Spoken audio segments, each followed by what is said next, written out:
गुस्सा बाबा कहते हैं देखो जनानी ओम है चटकाने लगले बाबूजी जय हो गुस्सा बाबा कहते हैं जय मकरानी हे रानी एक और कुरिया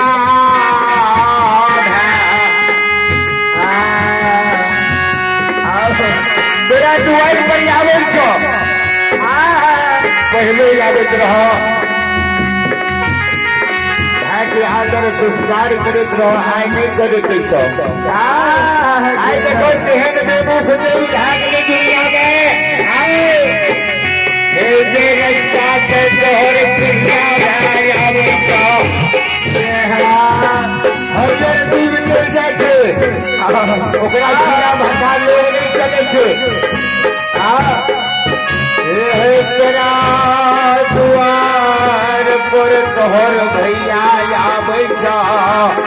हे हो भगवान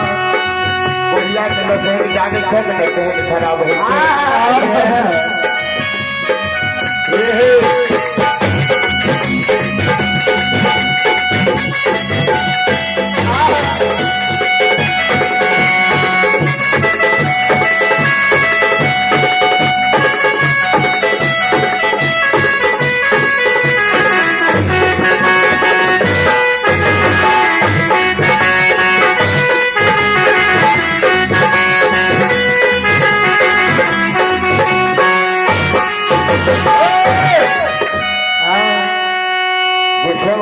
बाबूजी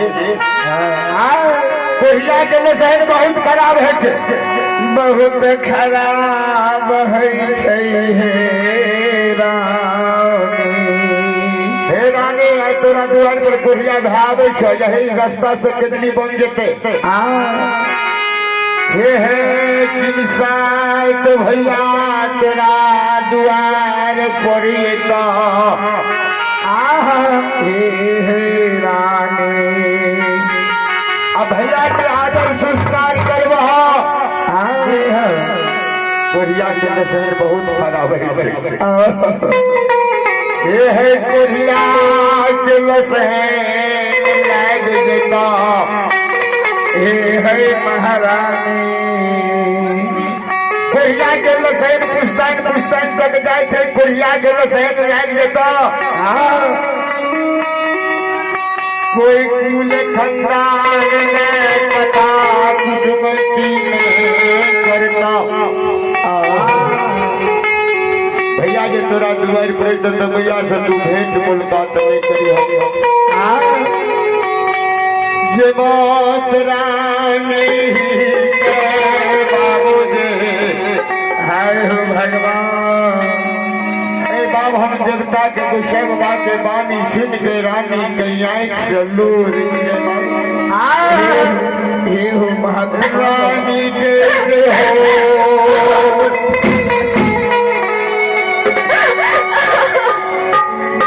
बाबा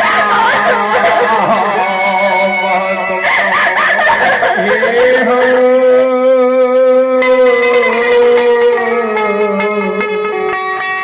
महात्मा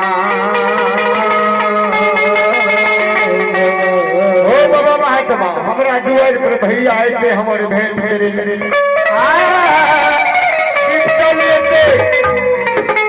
हमें भैया के आदर संस्कार नहीं करवे भैया देख कर क्या कहोगे सेवा वाहे हो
में चल लिए जाओ या कोई जवान बताकर घूम धाम से हमारे विवाह आदि जाओ ये हो